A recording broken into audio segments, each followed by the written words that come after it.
Welcome to the Alternative Education Committee to order. We have roll call, please. Chairwoman Peasley. Here. Vice Chair Aragon. Here. Member Garcia. Here. Member Reedy. Here. Member Robledo. Here. You have a quorum. Thank you. First item on the agenda is a call to the public. This is the time for the public to comment on agenda items. Members of the committee may not discuss items that are not specifically identified on the agenda. Therefore, pursuant to ARS 38431.01H, action taken as a result of public comment will be limited to directing staff to study the matter, responding to any criticism, or scheduling the matter for further consideration and decision at a later date. Are there any calls to the public? Madam Chair, members, we haven't received any calls to the public. All right, thank you very much. Then we'll move on to item number 2. Mr. Baden. Madam Chair and members, for item number 2 is the presentation, discussion, possible action to issue recommendation to the full board regarding Teach-Away's alternative educator preparation application. The applicant is here, and as per how we've been doing it usually, prepared to provide a brief presentation and available to answer any questions. So I think I will turn it over to them and remind the committee that they have options in terms of recommendations to the board, and that's approval, and approvals are valid for 6 years, provisional approvals, which are valid for 2 years, and recommending denial. And those are all recommendations. Of course, the board can change those recommendations as they see fit, but they have so far taken the committee's recommendations on the applicants that have come before them. So with that, I will turn it over to, with the chair's permission, to Teach-Away and for their presentation. All right, thank you very much. So as you come up, if you're when you address the committee, if you could state your name and your position with Teach-Away, we'd appreciate that. Thank you.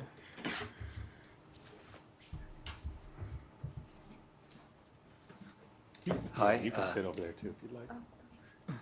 Let's see if I can get this. I'm Renee Frey. I'm president of Kesson Group Inc., which represents Teach-Away, Classroom, and Schooly. Those are the brands that we work under. So in terms of getting started, if I can pull up the presentation for you there. It should be on that PDF. Perfect. And if it's okay, I'd like to give you just a physical copy of it also. I find it easier sometimes to flip through stuff in front of me. Thank you. Yeah, perfect.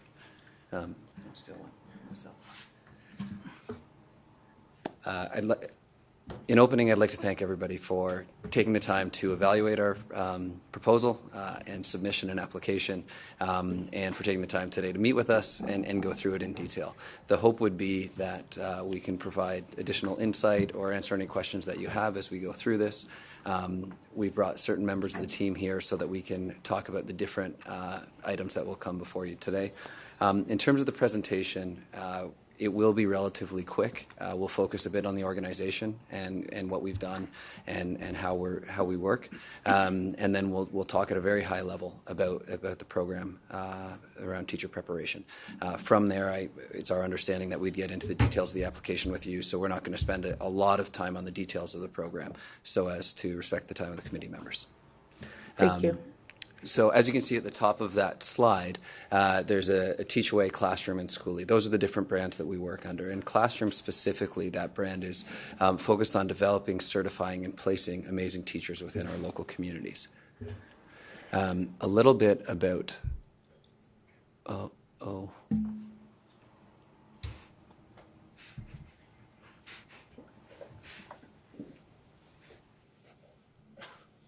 should hit... You're fine.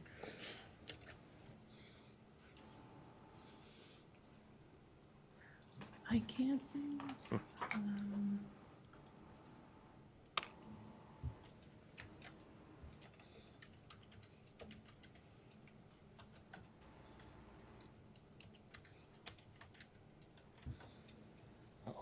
You're locked out. Luckily, we have the paper version. Yeah, I was going to say. That's why we bring it.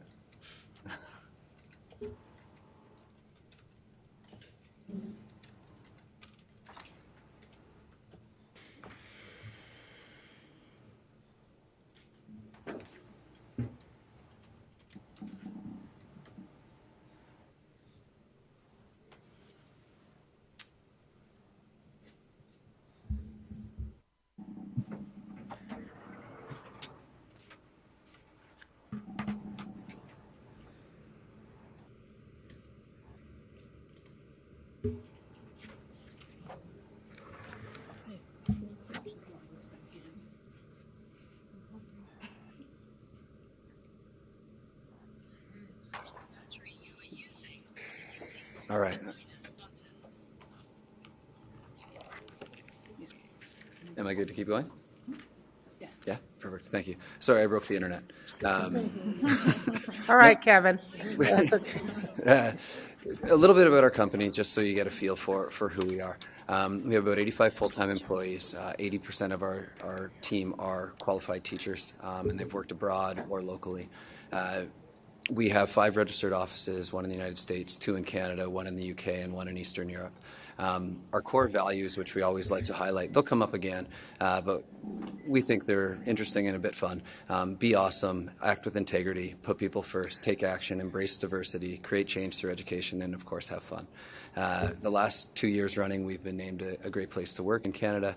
In terms of our advisory committee, and this advisory committee is particularly important for the teaching certification program that we've put forward.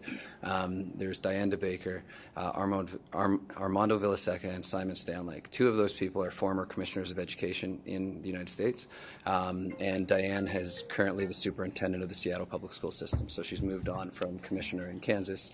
We use them as an advisory council when looking at programs, making decisions. Yearly, we go through everything with them to make sure that happens. Okay, let's see if I can do this. Today's speaker, there's me, Renee Frey. I'm the president of the organization. I started it with my brother and have been doing this for a period of time now. Prior to doing this, I taught 5 years full-time as a lecturer in higher ed. I come from 2 parents as teachers, and so that's how we ended up doing this sort of thing. And we started with an international focus and continue to build globally with what we're doing. Beside me here is Miss Casey Armstrong. Casey's been with us quite a while now. Prior to working with us, she worked with Desire to Learn.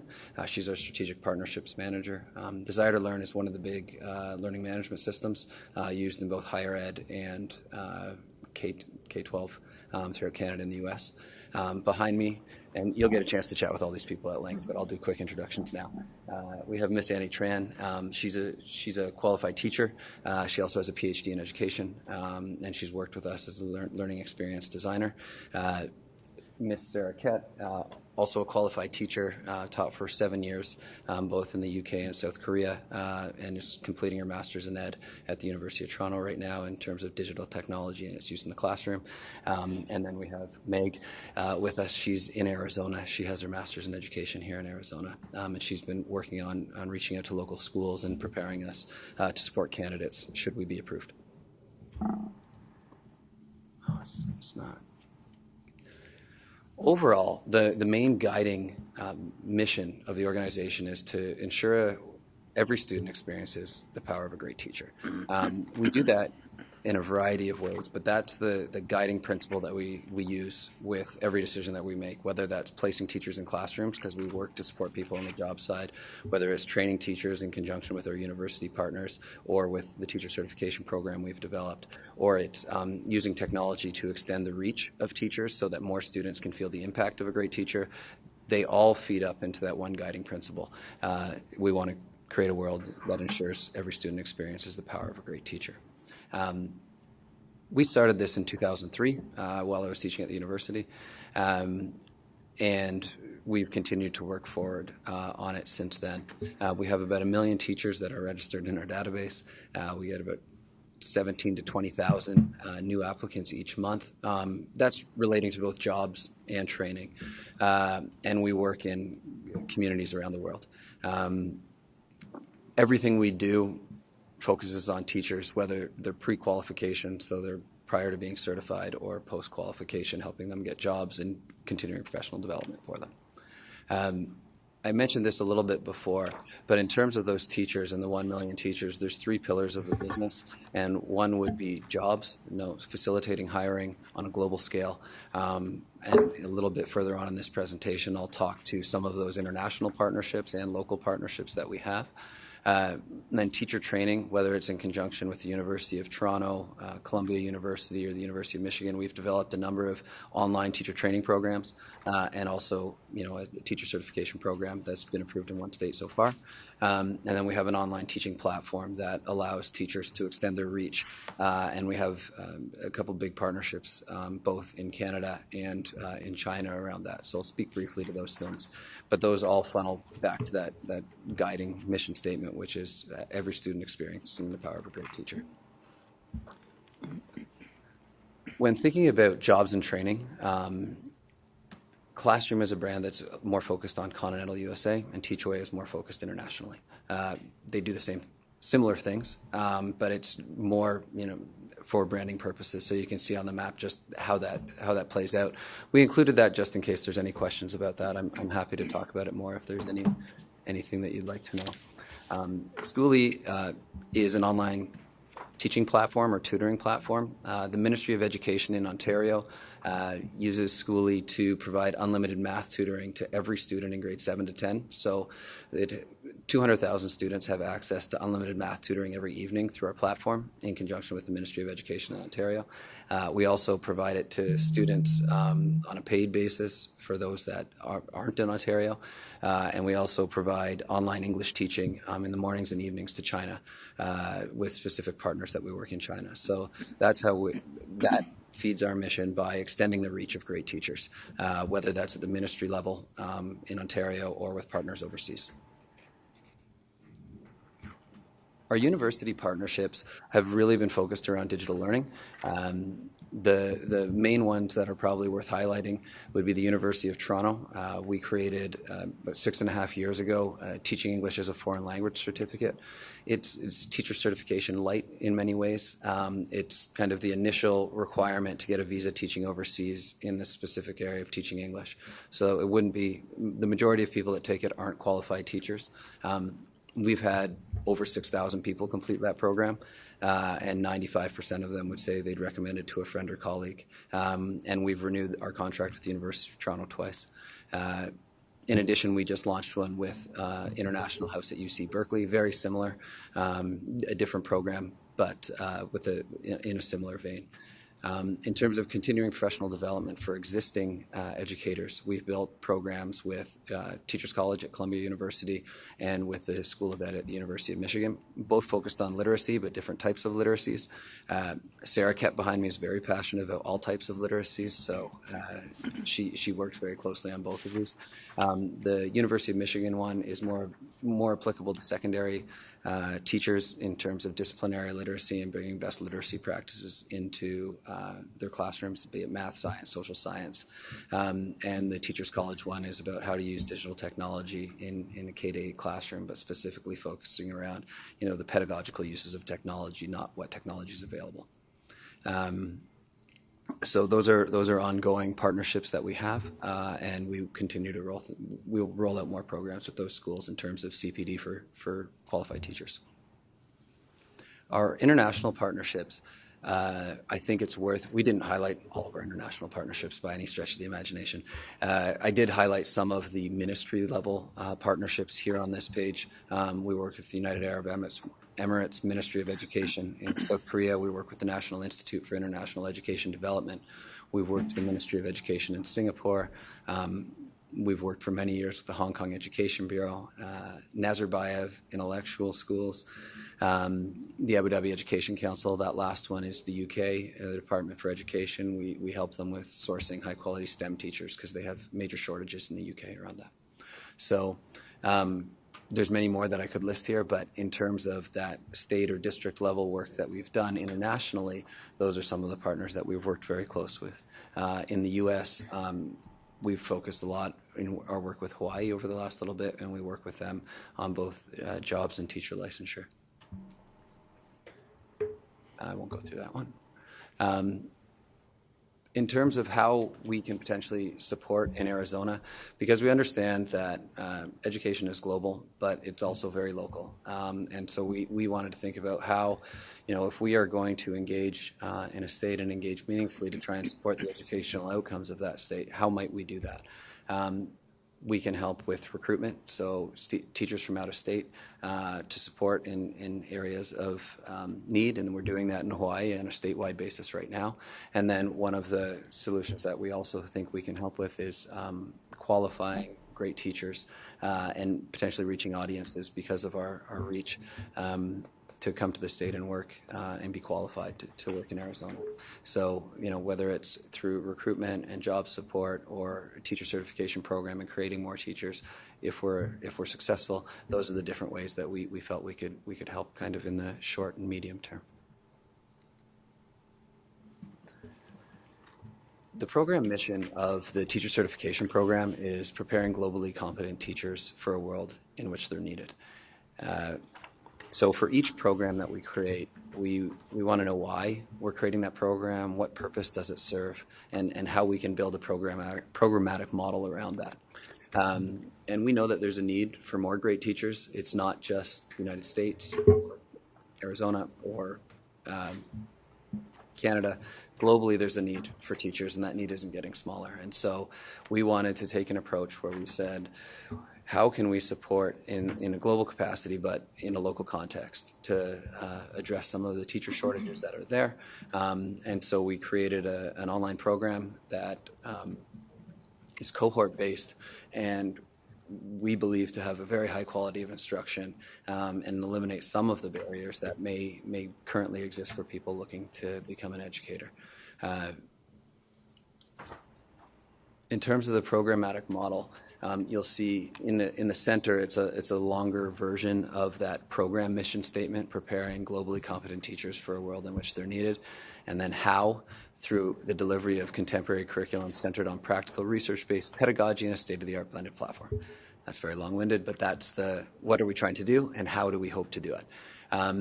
From there, there's certain key things that we wanted to use in building out the program. So use those global connections, use some of our blended teaching and program development expertise that we've been working on, use our partnerships and create new partnerships and use innovative practices to do that.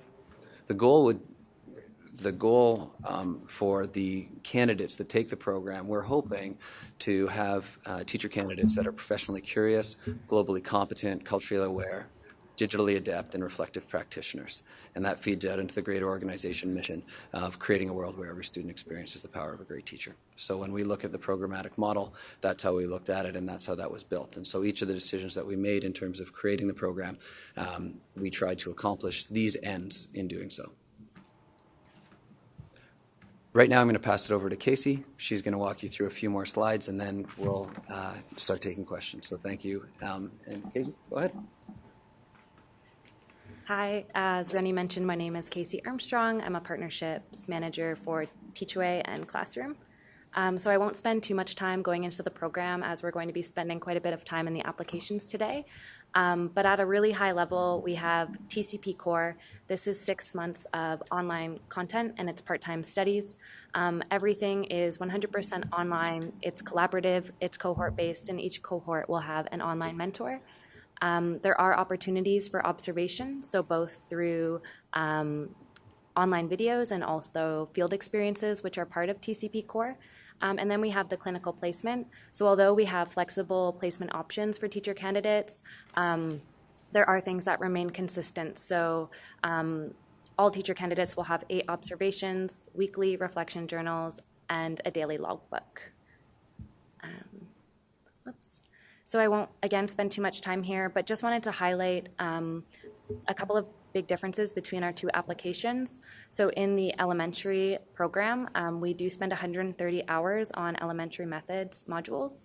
And when we go into our secondary, adolescent psychology is one of the modules and a focus here. We also wanted to spend a bit of time just giving you a high-level overview of our standard alignment and state approval. So we did go through the accreditation process with AQEP.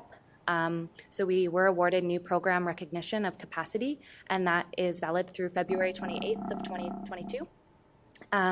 We are a SATEP with the Hawaii Teacher Standards Board. Again, that was recent, and we just have our first cohort going through the program now in Hawaii. And our curriculum is mapped to INTAS standards, Danielson Framework for Teaching, and Arizona's academic standards. We did want to mention there were a couple of references to Common Core in our application. At this point in the program, any references to Common Core were in a historical context, but we are, again, happy to jump into that as we go through our application today. I touched on this a little bit. Program delivery, it's delivered through Canvas, learning management system. Approximately 15 teacher candidates per cohort at a maximum. And again, they do have an online mentor that they are assigned. And last thing that we wanted to highlight was the support for teacher candidates that they'll receive right from admissions through to finding jobs. So we do have a recruitment and admissions manager, and she actually has just built out that team. So as soon as someone applies, they'll have the opportunity to be chatting with our admissions team, just making sure that the program is a good fit, and that is a very hands-on process through admissions. TCP Core, they will have that online mentor who will be doing weekly lessons and is also available for virtual office hours. When it comes to securing clinical placement, Meg, who is our preparation coordinator, will be working with schools and making sure that our teacher candidates have placements. And then in their clinical placement, they'll have a cooperative teacher who they're working closely with. And finally, we have a team of placement coordinators who will be able to help them as they graduate from the program and are licensed teachers looking for jobs. And it's for our presentation. Thank you. Thank you very much. Do any of the members have any questions about the presentation for the presenters at this point? I had one general question, and it's throughout. But it says admissions and then TCP Core, and then securing clinical placement. Is the TC Core program has to be completed before they're placed? The online? No, No, it doesn't. it Okay. does not need to be. It can be, but it would not need to be. And the goal is to have that flexible placement. So if somebody's on an alternative certificate, they could do this in conjunction with their placement and receive the supports as they go through. In terms of starting the clinical placement, there are certain things that need to be completed in terms of the culturally responsive teaching, and Annie would have a bit more culturally responsive teaching and teaching readiness workshops that need to happen before we would start clocking hours towards the clinical placement. Inside of the clinical placement, that is separate. The TCP core is 6 months in length, and it's got basically a weekly cadence, and so it continues through in that cohort for 6 months as they go through it. They can be in their clinical placement at the same time. If somebody was working full-time, they could choose to start it later with more pedagogical knowledge under their belt to hopefully perform better in that portion of it. But there is only certain things that need to be done before the hours can start counting. They couldn't do the clinical placement if they weren't also concurrently engaged with the core coursework. Okay. And I have one more question. Go Sorry. ahead. On this green one, Yep. it says on the very bottom, teacher licensure practicums, and then it has TUSD after becoming licensed. Are you already partnering with them? Or which TUSD? Because I know there's a couple. So I noticed that when I came in. Sorry. So there is that's something that we built for Arizona. But we also used it in an RFP response to Tucson Unified School District. So I normally wouldn't have included that here. Okay. But it's a good question, and I only Sorry. noticed it right before I Yeah. walked up. No, great question. We have a number of groups that we've talked to. I don't think we listed Tucson in anything that we've listed there. But we're actively engaging in the state in a variety of capacities. And in this, sorry, this probably has nothing to do with this, but can I still ask it? Go ahead. Okay. Yes, thank you. So in this case, would the teachers be hired and employed by you all, or they would be employed by the district? Employed by the district. Okay. Yeah. Yeah, I won't muddy the waters. Okay. Yeah, they'll be employed by the district for all intents and There are other purposes. groups that aren't doing that. Member Aragon, do you have a question? I do not. Okay, then we can continue, or the process is that as we go through the application, we'll go through each item, and the committee members will be asked to share any comments that they have, and at that point we'll be asking questions. So we'll start with standard 1, learner development. Are we going to be going through the elementary, secondary? Oh, I simultaneous? apologize. Yes, I have the elementary up. Are we ready to go with the elementary first? Yes. Okay, thank you. Member Reedy for that. So we're going to start with number 1, or maybe not, the financial stability. Are there any questions or concerns from members of the committee? No. I did. I would like to. You gave us projected revenues. Yeah. But there wasn't any information on your current assets, and the only reason being is we did currently just have a university, one of our institutions, closed down due to financial concerns. Yeah. And so I didn't see that. So, and I know that the question is very open. And you didn't have to provide that. Okay. But just as a concern on my end, I would like to see that or some kind, or if you can speak on that. I can speak to it a little bit, and if it's sufficient, great, and if it's not, that's fine. We carry no debt. We have probably cash operating reserves of 12 months that are just in the bank as it stands. We don't have any outside debt, and we're not relying on one particular revenue stream to continue forward. So each of the things that we do, we have over 600 clients in terms of schools internationally and locally that we work with. We work with a variety of countries, so we don't have any specific revenue stream or client that we rely on to generate financial stability. The financial stability is diversified, but it all focuses back on teachers. We're not at risk of going bankrupt in that we don't have debt or any debt payments to make. And I don't know how much more clarity you'd like. Thank you. Yeah. Thank you. Any other questions? Okay, then we can go on to standard 1, learner development. Comments from members? Anyone have comments? Yes. Member Robledo. So, and this is going to be a general statement, just looking at all the standards in general. And I'm sorry if that's not what I'm supposed to be doing, but I just feel that the comment's going to be repeated. So if I just say that ahead of time, I think I would be covered. So I did notice that you did mention Common Core standards instead of our state standards that are approved. And also, I think one of my biggest concerns was the number of outdated sources, specifically some of them being cited from like the 90s in one reference, one article. So I calculated about 62% of the sources being outdated, and outdated for me would be anything over 3 years. I know that there's varied definitions of outdated sources out there, but for me, that's the way I define it. Also, I just felt that a lot of your lessons in all the modules that you had a lot of the links that didn't actually work.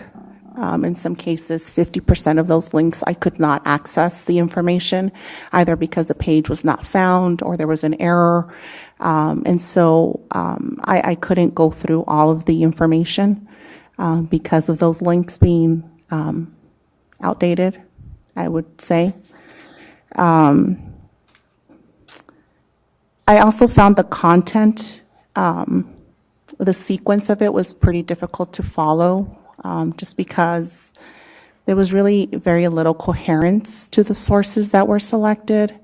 There was quite a bit of use of videos throughout. A lot of the assignments that you were requesting were very similar in nature, very reflective, opinion-based. A lot of them had the same requirement of 300-word limit. But none of them were asking for citations or evidence or to cite sources. And again, this is for a lot of the assignments. I'm not going into specifics as to which ones, but those the examples that you provided, that's what I saw. And then just the level of rigor in the assignments and the sources that were used. I didn't see a high level of rigor being asked of the candidates or even the sources themselves. Thank you for your comments, Member Robledo. I would like to remind everyone my name is Annie Tran. I'm a learning experience designer with Teachaway. First off, I made some notes about all of your comments, so I would like to address them hopefully individually. Regarding outdated sources, what's really important for learning about the pedagogy of becoming a teacher, I feel, is knowing the seminal work that is out there, knowing the authors such as Bandura, Piaget, Vygotsky. So in terms of that, perhaps that clears it up a little bit. In terms of having sources within the 3 years, we do try to keep up to date with certain sources by essentially what is the more important blogs that are out there. I do believe that there are authors who have their PhD disseminating and communicating their work through very current posts such as that. And so particularly in our elementary methods courses, we have been sure to make sure that we have up-to-date information with that. In terms of the lesson links, so that might have been an issue with just having it in a PDF form. However, we went through a very intensive QA process on our Canvas, making sure every single link works and updating anything that isn't, and making sure that we're finding the correct link that it needs to be. So apologies for that it didn't work into our application, but more than happy to fix those links for you. In terms of having content such as videos, we do believe that there should be a balance between what you read in a more text format versus what you can learn through a video format. And so with that being said, I'm trying to find videos that do have the academic being able to communicate ideas and pedagogy through that way of communication. Regarding our assignments, making sure that our rubrics for certain assignments are very rigorous in terms of making sure that there's clarity of writing, making sure that they are citing. So absolutely making sure they're citing through APA format, making sure that there are no mistakes, making sure that they're reasoning and they're being critical about the content. And so it's really important that our online mentor is providing that rigor and giving that extensive feedback. So currently in our Hawaii cohort, our online mentor is working really hard to build that relationship with the students and making sure that they are maintaining a certain level, in which case they must maintain a 3.0 average. And then, yes, hopefully that clears things up for you. I'd be happy to explain more, or Sarah can definitely elaborate some more as well. Thank you. Anybody else have any other questions? My turn. 'Cause I had a few. I appreciated that the modules were fundamentally comprehensive and the activities really seemed to be meaningful. I do have an appreciation for that. There's also information about in there that included ELL, identified students with ELL learners. Culturally responsive learning is a theme that is very strong throughout all of the modules. But didn't find information in here about exceptional learners, special education students, or gifted.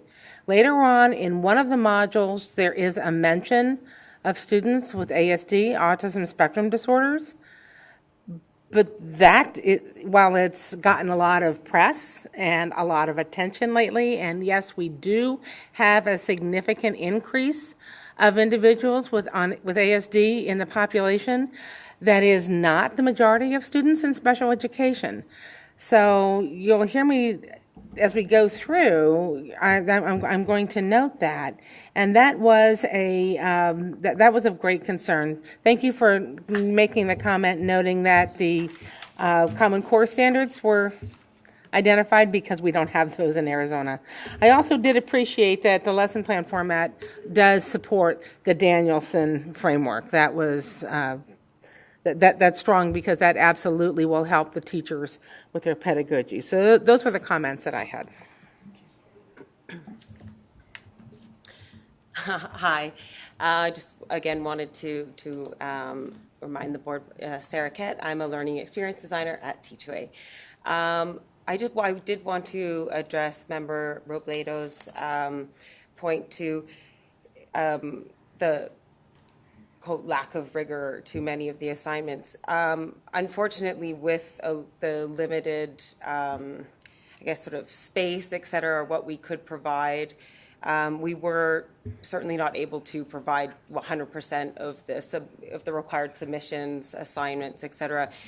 As we are designing for an online program, what we really are trying to replicate is that massive importance of the community of learning that you would have within a small cohort in a classroom while doing your teacher certification. So several of the examples here, the Your Say format, which is the discussion boards, they do come up a lot, and requirements to comment on each other's posts is to replicate that and to make sure that we are listening to each other's opinions and each other's experiences within education.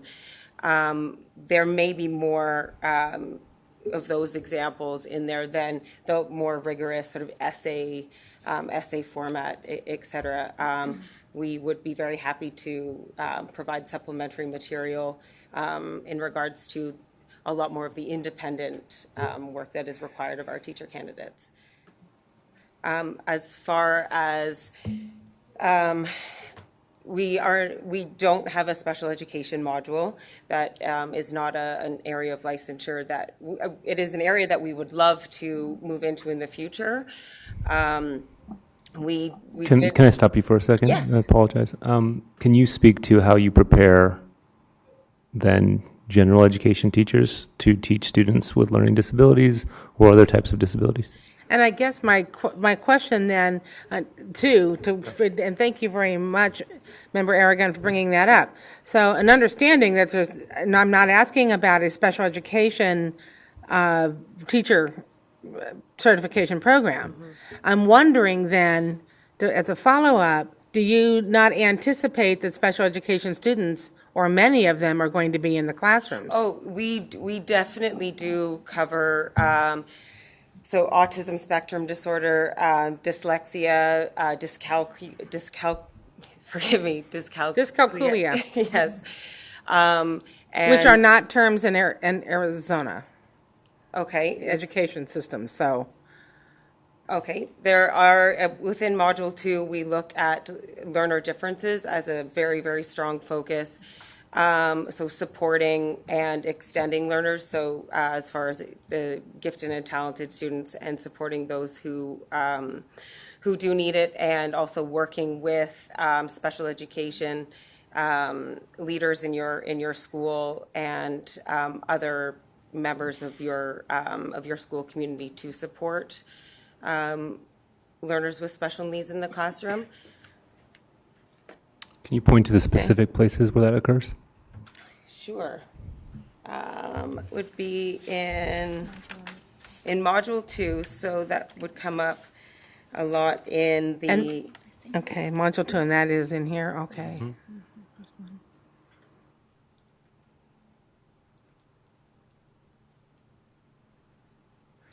I think we're looking on page 5 here, mm-hmm. On example 3. So in particular, you're looking at Module 2, Learner Development and Experiences, where we have a specific part devoted to building an inclusive classroom. So really focusing on that, where we do look at students with learning disabilities, and then breaking it down further into the various different needs that you may encounter in the classroom.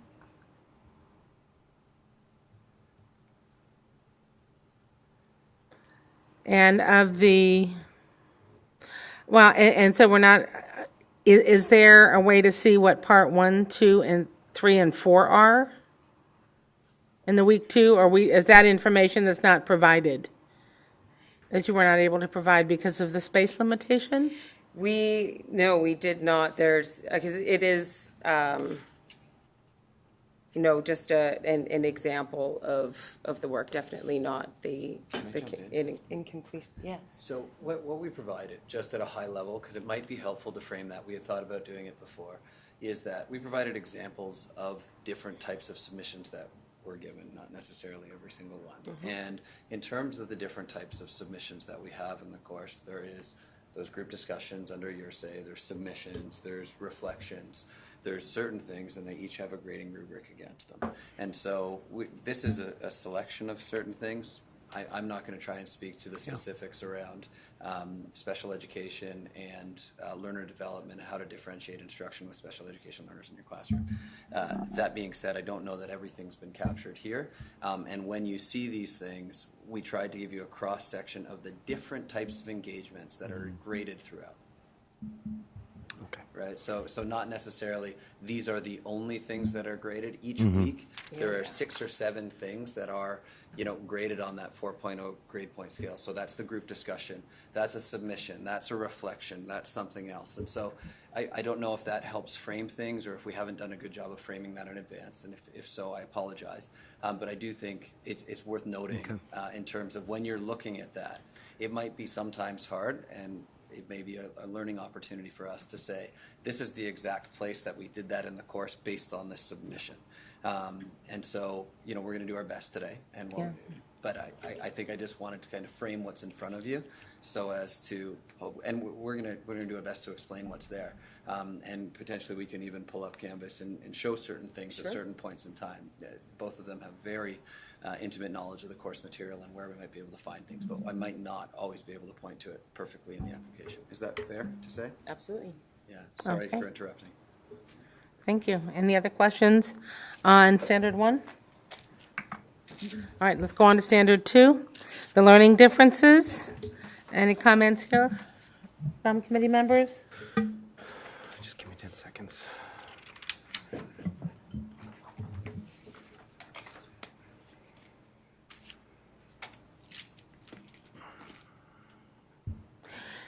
Okay, and then again, my comment, as I went through the documents, I do not mean to sound like a broken record, but where I see those significant deficits in not including content and addressing pedagogy for the special education students and gifted learners. So that will be, and here again, you've talked about the limits of your application process, but again, as you've addressed the multicultural emphasis in your program, and that is a strong emphasis throughout all the modules. While cultural diversity is certainly a large part of our classrooms in Arizona, so are the evidence of exceptional learners. And I just felt that was a very large gaping hole, and without the sufficient content and pedagogy, I am concerned that your teacher candidates will be quite shocked to find that it's many classrooms are going to be at 50 to 70% non-traditional learners. So we can go on then to Standard 3. Learning environments. Any comments? I did like seeing the information on classroom procedures. That was very strong. And the good focus on social and emotional learning. That absolutely is a must for today's modern classroom. Standard 4, content knowledge. Any comments? Member Aragon? No, just give me to review all my notes.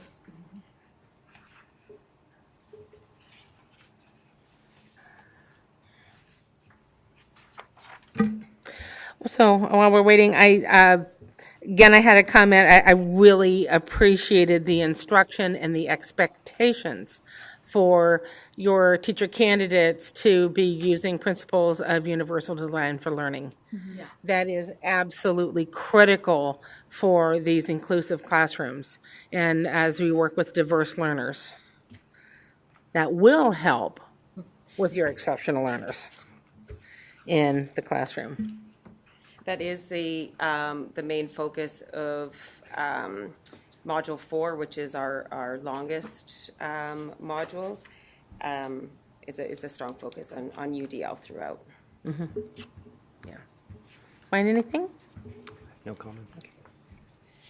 Are your candidates required to pass a subject knowledge and professional knowledge test at all throughout the program? I couldn't find that in your application process. I know you stated in the narrative piece that I think it was subject matter knowledge is confirmed through state-approved tests, but I couldn't find any evidence of that in any other documents, and it wasn't really clear. It is required. There are, I guess, a couple different routes, but they will have to pass the APA subject knowledge test as well as a professional knowledge test.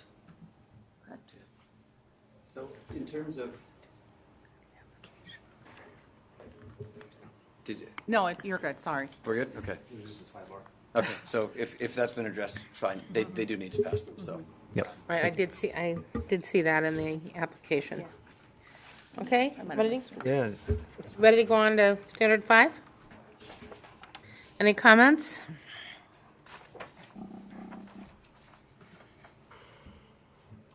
The focus is on modern and culturally responsive teaching, honoring students' interest. Interest-based instruction is always very strong for students. But again, content and pedagogy regarding diversity among learners is shortchanged for exceptional learners. Anything else? I did want to comment that I appreciate a couple elements that are required for your candidates throughout. I just came off the heels of the ISTE conference in Philadelphia, so I appreciated the mentioning of SAMR, and I also appreciate that your candidates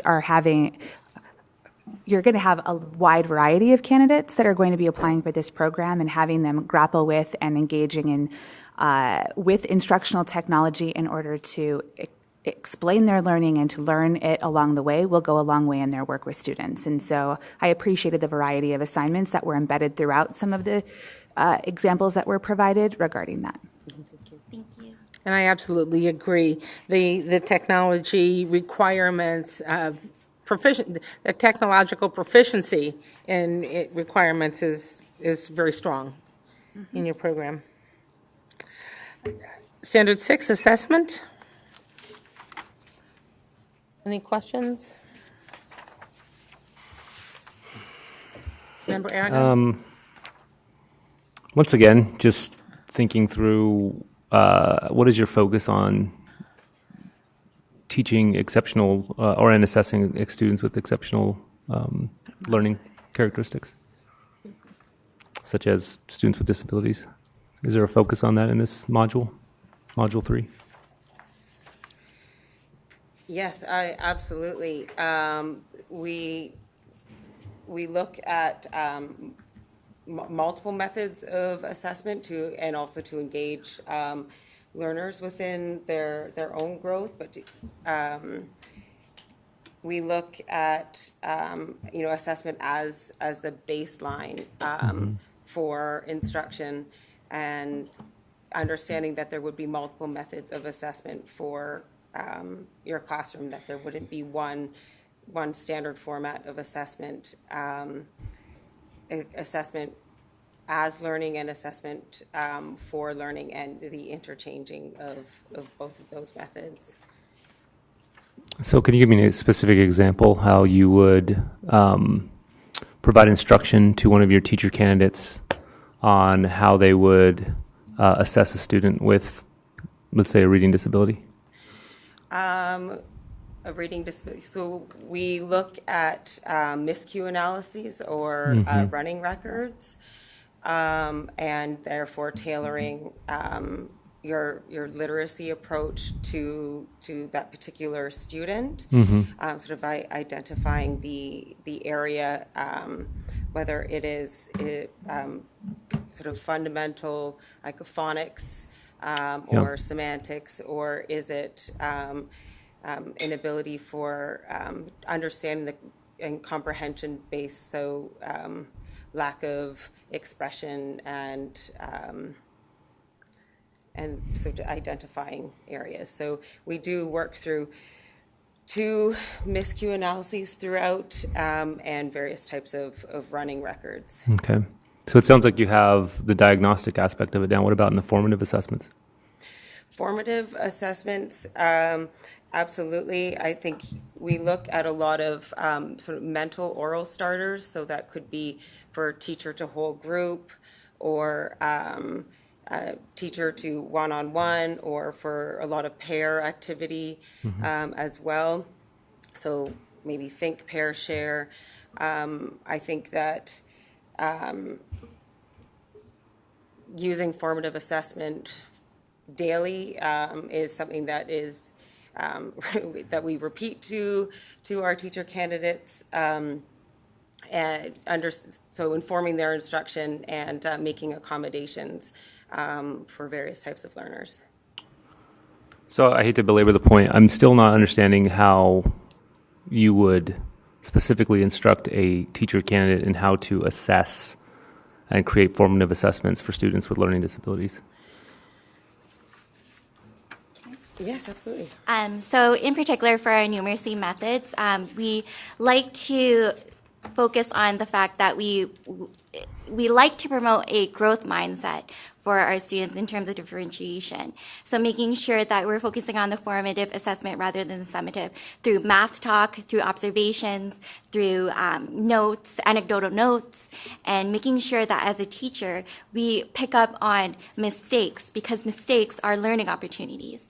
So in particular for that, we have an assignment about formative versus summative assessments in numeracy, and really focusing on developing math talk and math questioning. Hopefully that answers your question. Okay. My question in the assessment section, or my comment, in going through this, you talked about, the activities talk about the creation of assessments, using the administering the assessments, doing an analysis of the assessment. It talks about using the results of the assessments to inform instruction, but informing instruction and adjusting instruction are not the same, and I never saw adjusting instruction. And especially when we're talking about students with diverse backgrounds, whether we're talking about our gifted students, or we're talking about our special education students, or we're talking about our students, our ELL learners that do not have the skills in the academic areas. What activities do you have for the teacher candidates to go through to adjust instruction and develop additional supports and activities and scaffolding for those students? That was the piece that I saw was really missing. Is that going to be covered? So if I understand correctly, you're asking whether in our contents we are going to be speaking towards pedagogy of scaffolding, the stages of development, zone of proximal development. Right, and using, having that information, is that going to be coming from an analysis of the assessments that are given? And using those assessments then to guide adjusting instruction so that we can build onto the scaffolding. Yes. That's the whole, as I say it, that's the whole big picture. And we got to hear they're tested, we come up with the assessment and we look at it and we talk about it and we see what they've done. We've done an analysis. And so now we're going to go on and now we're going to develop our instruction from that. It's informed our instruction. But then where's the scaffolding and for all those students who have those different learnings? So what is important to note about our content is they're spiraling throughout. So in Module 1, where we focus on the role of the teacher, that's where you're learning about the development through scaffolding and zone of proximal development. Then you move into, then within Module 4, you're able to take what you've learned from that module, apply it to planning and instruction. And then as well as taking what you learned in Module 3, and then finally pulling it out into your lesson planning at the end of our course. So making sure that we're referring back to particular content throughout. I'm not sure if I answered your question. I'd be happy to elaborate. I think it's just the problem with just missing significant elements of your curriculum and program, and that may well be a product of the limited space. Because, as I said earlier, I really applauded the use of the Danielson framework. But what I was not able to do was connect your the instructional program to all those elements in the Danielson when it comes to the working with the differentiated learners. But okay, thank you very much. Is there any other questions? Then let's go on to Standard 7, Planning for Instruction. Any comments there? I had one. Reedy? Yes, thank you, Madam Chair. In looking at the portfolio submission for the unit of inquiry, I found that to be a much more secondary learning experience because it speaks to teaching and observing somebody of an alternative content area. And I wanted to know if that was primarily a secondary task that was misplaced in the elementary application, or if it's an elementary activity and they're in other programs, are they more departmentalized in other states in which you've supported this application submission process? This particular portfolio submission is required of both our elementary and secondary streams. Okay. In the programs, in the states that you've worked with, so I believe it's Hawaii and Delaware, is that correct? Hawaii specifically. Do they departmentalize education at the elementary level? In terms of, I teach ELA, she teaches math, and then the kids rotate at the elementary level? I can speak to this one. Yeah, sure. It's misplaced. We don't have the elementary app we wrote for this particular one, so right now it's in there, but they don't really have content areas in elementary. So I think in terms of looking at it objectively, it's probably misplaced in the elementary, even though it's required as a submission here. So because there isn't alternative content areas meaningfully like the way you'd see it in a secondary application. All right, thank you for clarifying. Yeah. Thank you. Any other comments? And let's go on to Standard 8, Instructional Strategy. Any comments there on Standard 8?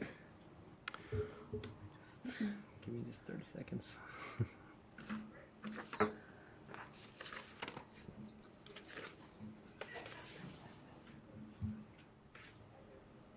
Member Aragon? No. My comment was I really appreciated the inclusion of high leverage practices. That has really come into play quite a bit in the last 18 months, and it's good to see that you've included that. Those are very important concepts. Right. Then we can go on to Standard 9. Professional learning and ethical practice.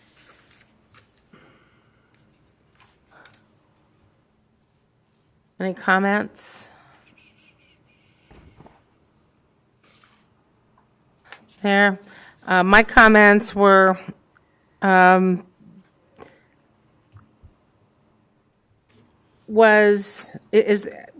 you just explain to me or to the committee about how you're going to be addressing confidentiality and FERPA? FERPA is within Module 1. It's Teachers and the Law, which is our second lesson. It is a strong focus within the Module 1, Lesson 2 syllabi. And for confidentiality, they have, I know one submission in particular, the teacher candidates are required to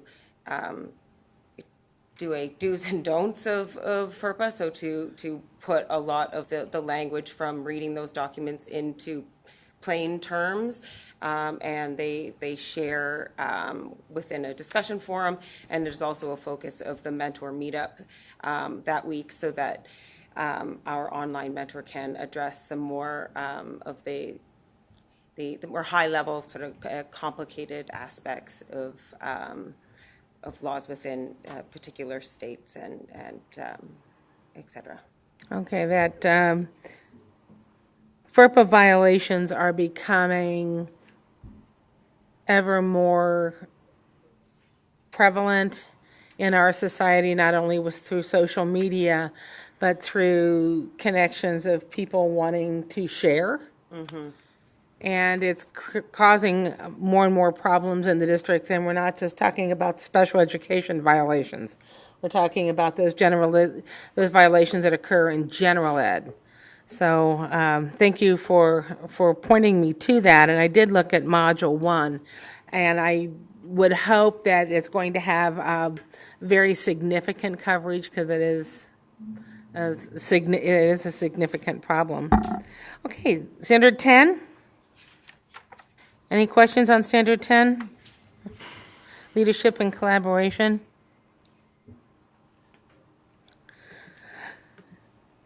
I didn't see any evidence of a requirement for collaborating with exceptional educators. I just didn't see any. Is that someplace can you point us to someplace in the document that addresses, I didn't see anything that even addressed a requirement for a teacher to go to an IEP meeting or a 504 meeting? They do. So 504, again, that's something that we address within Lesson 2 within Module 1. Straight away, we look into a variety of case studies.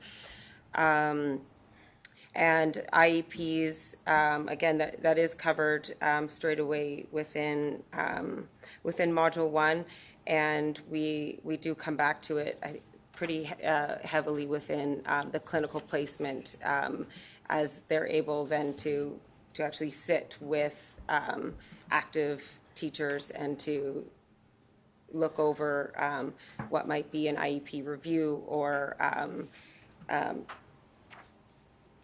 development post-assessment. Are they required to participate in special education processes and 504 processes? Yes, they are. Is that a field requirements in the documents that aren't presented here? The field experience is no, but within their clinical placement, yes. Okay. All right, thank you. I had one other comment, Madam Chair. In the field experiences, it mentions, I have a secondary, I lean towards secondary, and so it mentions in the elementary application meeting with department leads. Again, I think that's more of a secondary structure. There are valuable leadership roles at the elementary level, whether it be a child study team, whether that be a building leadership team, and I think that incorporating some of those opportunities to work with those folks and to be able to observe and learn from those experiences would be very valuable for your candidates. Thank you. So, I'm sorry. I didn't want to start speaking and not give you time to address any concerns there. Sorry. I'll let you address any concerns if you need to Member Reedy. I wasn't sure if Yeah, that was a if you comment wanted that I to. had. Yeah, I know it was a comment, but if you wanted to speak to it before I start, go ahead. Okay. Thank you. All right. All right, Madam Chairwoman. Yep, thank you. So can you tell me a little bit about, if you had to give me the headlines, how do you build leadership and collaboration skills in your candidates? What does that look like in your coursework? For the leadership and collaboration, they are required to sit in professional learning within their year group, and what that would look like as mixed across. So perhaps you're a grade 5 teacher, but you are with a grade 4 and a 6. So what that sort of professional learning community can look like, and the advantages and disadvantages of that, what that might look like, and the process with your fellow grade level teachers. There's communication plans that our teacher candidates are required to produce in order to get to know their region, their community, their school community, and the different roles, the diverse roles within the school. We ask our teacher candidates, once they're in a school placement, to do a variety of tasks on a weekly basis, which has them reach out to the members of the staff, not just teaching staff, but the full staff within a school, to understand the diverse roles. We look at home and school links as well, because that obviously is a huge part of being a teacher, a leader, looking at involvement versus engagement, and a communication plan with your with the families of your students as well.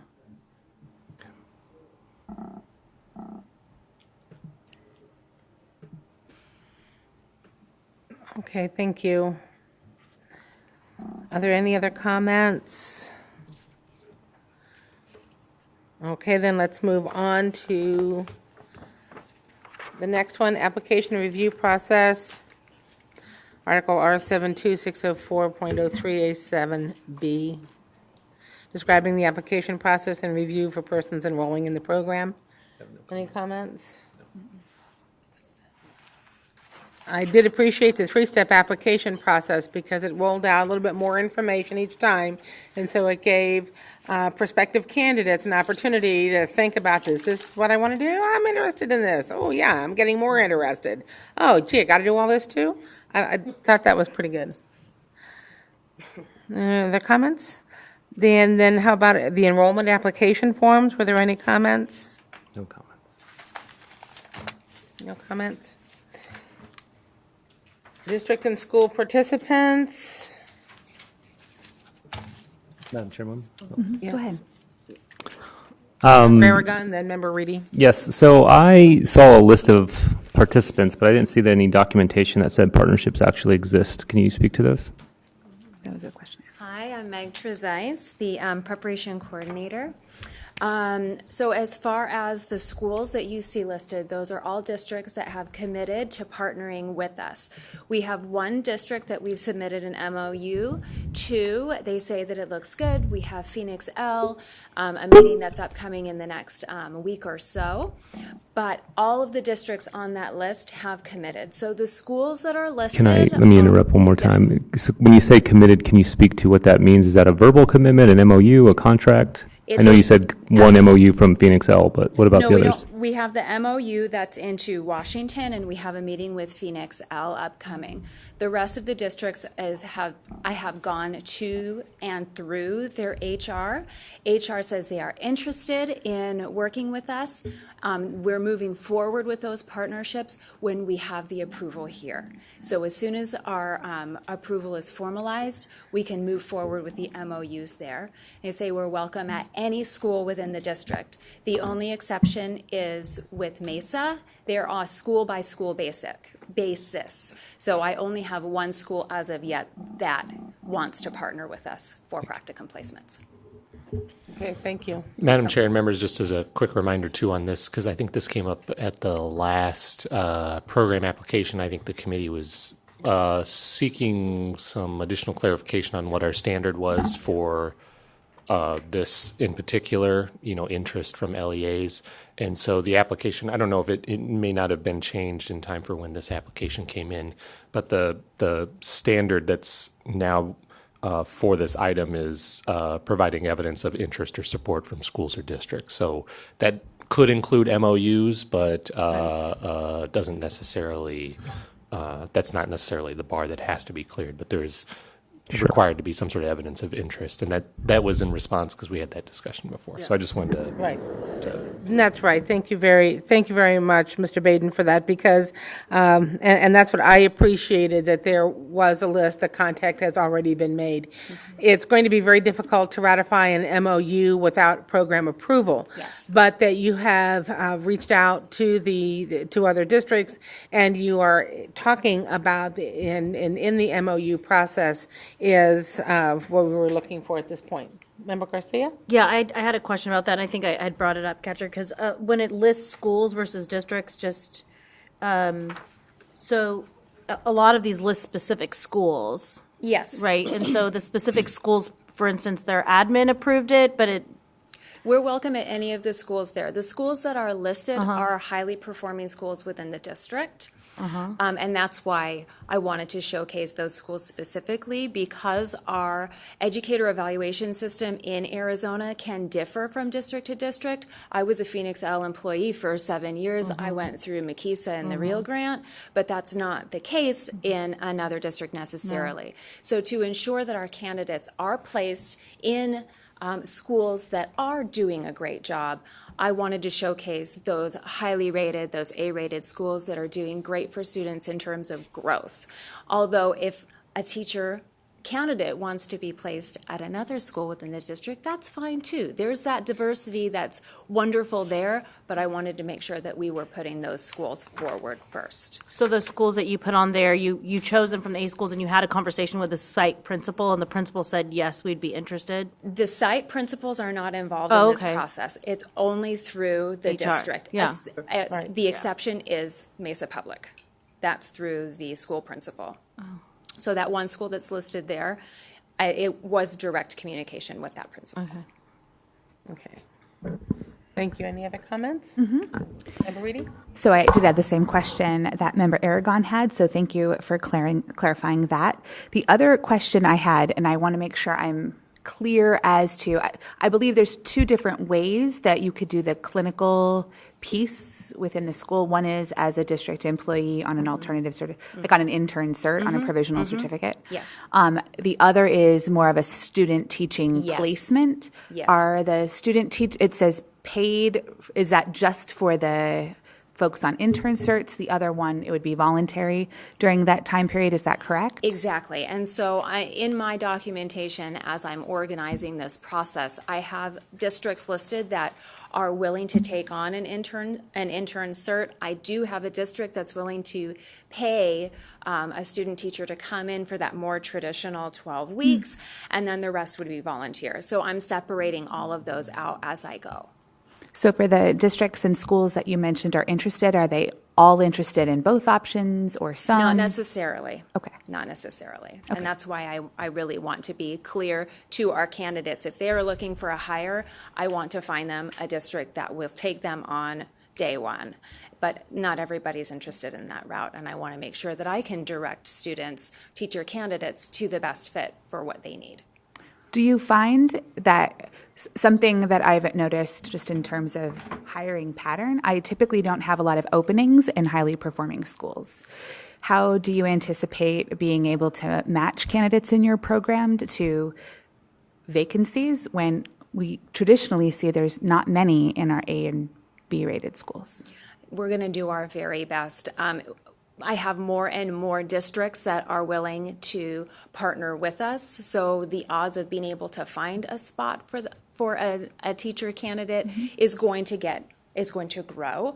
And I really am. I'm trying to stretch our reach, not just in the valley, but in rural areas too. It's just simply harder, I've found, to get those lines of communication open with those more rural schools. So hopefully the more districts I can sign on, the more opportunities we have for these candidates.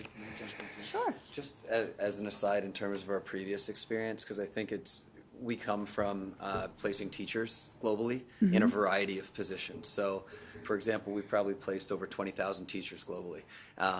And that could be the UAE, and that could be Abu Dhabi or Dubai, or that could be the Western region, or that could be like rural Saudi Arabia, and setting expectations with the teacher candidates, understanding where they'll perform best, and then working with schools and school heads in those positions to make sure that it works. Whether it's a high-performing school or a lower-performing school, being able to set expectations, support people appropriately is what we've done on the job side of what we do for a long time. And so I thought it's maybe worthwhile to give you a bit of insight. That's not the Arizona context, I know, but it is a core competency of some of the things that we've done in the past in terms of supporting people when they're not just necessarily in a rural or low-performing school, they're in a totally separate culture and completely isolated. And it's something that we've had a lot of focus on in the past. So it's not in the Arizona context, but I do sometimes think it's valuable to give you a bit of insight into our organization and some of the work that we've done in the past in that regard.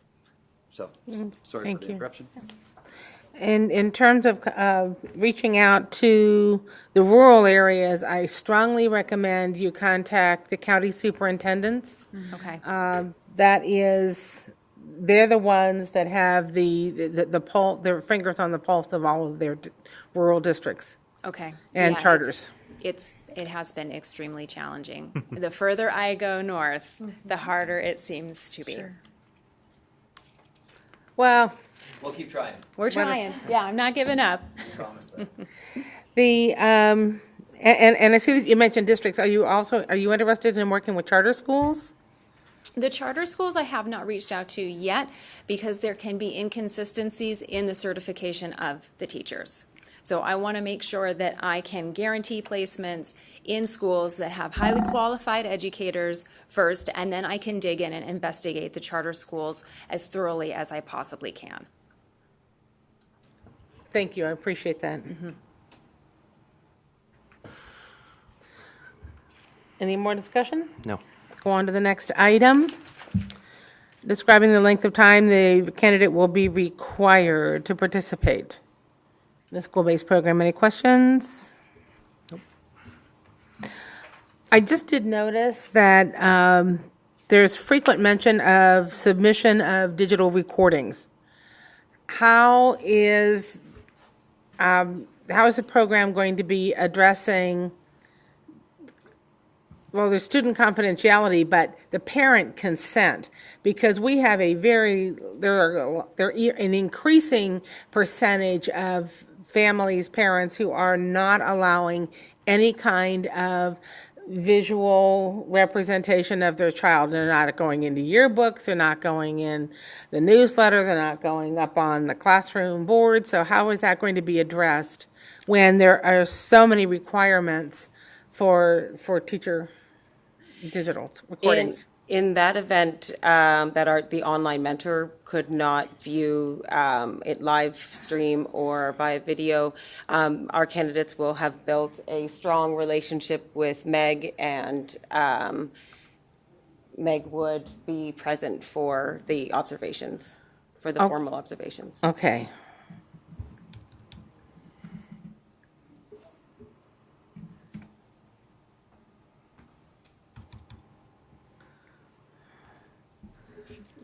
Thank you. That was one of my burning questions. Any other questions on that? Go on to the next item, explaining how the structure, supervision, and evaluation of the school-based experience prepare candidates to be effective educators. Any comments? Member Yes. Reedy? I have a couple questions about how I saw the qualifications that you have for the supervising folks that you all hire to do this work. How are the folks, the collaborating teacher or the person who is at the school site, how are they selected, or is that just a site-based decision based on criteria you provide, or the district or school make those decisions? Yeah, I can. So we'd be looking to set that criteria as listed there, but also work with the principal. So the principal in the school or the district should be able to guide us to say that's an appropriate support. One of the things that we found in other submissions is that some schools might not have, probably not at the elementary, and we are talking about the elementary app right now, but at the secondary level, they might not necessarily have a high-performing math teacher to support in that school, and that's when we'd either look for video-based support or other people in the district to support to do that. We do provide teachers with a stipend for being that supervising, cooperating teacher to incentivize them to kind of support the growth of the educator that they're working with. So I don't know if that answers the question. That was another question I had is the cooperating teacher compensated? Yeah, they are compensated. They're not going to get rich doing it, but they are going to be compensated at a kind of standard level. How do you ensure that they're competent in coaching and mentoring? How do I ensure they're competent in coaching? And so one, we would be working with them. Any cooperating teacher will go through a short module with us saying these are the expectations that we're putting forward, and we'd work with them as to what we'd expect from them. Two, we would be looking for recommendations from principals or other district employees and leadership to be able to say that we believe this person to be competent as an instructor and likely a good coach. So the combination between appropriate recommendation, proper requisite skills and academic requirements, and then finally, we go through kind of set our expectations with them. One would expect them to be competent or hope. By using that system of selection, we'd get there. Do you evaluate your mentors or coaches after they've been in that role for some time? We have our candidates do fill out surveys on their experience with the school as a whole and with their sort of assigned cooperative teacher, as well as Teach Away online mentor or preparation coordinators. Go ahead. So I the last few times we've gone through this, I had asked this question, and maybe it was also referred to it, is that the districts in the state have their own evaluation. And so I've worked with a lot of brand new teachers the last few years who are part of these alt programs and are going through a different evaluation system than what is currently being held for in the district, and kind of are felt with these mixed messages and where the support, because the site coach might be helping them towards this, and then the program may be doing this, and sometimes that leads these brand new teachers kind of in a, what kind of work will be done to make sure that if these agreements go through with the districts, how will we ensure that these folks have some sort of guiding, stabilizing force? We have a clinical placement handbook for the cooperative teachers, and within that handbook, it has the instructions to perform the Danielson Framework pre-conference, the observation form that we provide. We would like our cooperative teachers, obviously, to be using the same one that our program utilizes. I also believe that we use another form of reflective inquiry, and I think our online mentor, I know our current one, would be. I think she would be in support of looking at it, perhaps a different type of framework, not for what is going to be tacked onto their formal grading scheme for our program info, which would have to be Danielson, but I think that our candidates should be open to a different type of if there's different assessments being used in the district, I think it would be incumbent upon both the mentor and our faculty to understand that there might be different assessment. The baseline of the Danielson framework, we're hoping that gives us a pretty good base to be working from so as to not confuse people. That being said, I know that things do differ. Our baseline, we're very confident in, and the hope is that we don't create mixed messaging. Yeah. It happens a lot, I'm because they're being actually formally evaluated, and their job depends on it. But then if the program is different, then that's a lot of coaching and a lot of instructional discussions that I've just seen teachers have a really hard time after their first Have you evaluation. seen, because you've been doing this just out of interest, is there something that you've seen as best practice that Well, you- Charlotte, I mean, the Danielson model is kind of the base of most of the evaluation, but I mean, it just got changed again. I mean, the framework for the state is kind of wide open, so, you know, we're known to be in this wild, wild west state, and it now is impacting the evaluation where the districts can create their own, and you would hope it'd be based on that, but it really differs. Okay. It would be our hope that they're based on that. It would Okay. certainly make our life easier. Okay. But if you had any suggestions Yeah. or commentary, we'd be most definitely open to it. And I have one more question. Go ahead. When you, on the application, when it talks about the clinical placement and it gives the requirements for the online and the supervising practitioner, but then it says teacher candidates may not be directly supervised for their duration of the 12-week clinical placement, particularly those in full-time or on an alternative license. So that kind of Directly supervised, I think, is Yeah. the key. Is someone might not be in their classroom every day. They'll be there for the informal visits, and they'll be supporting them as a supervising teacher. But direct supervision is more like a student teacher, is how we've tried to differentiate That's there. the different where word. somebody's sitting in a classroom watching you, and you're working with them on a daily. So I think that's the differentiation we're trying to capture. in Sorry, I that didn't language. I didn't capture that. And then you had mentioned something about the observations being live streamed. Is that an option? If, just as Member Peasley mentioned earlier, if it has full parental or guardian support within that classroom, then yes, we, if our online mentor is not within state,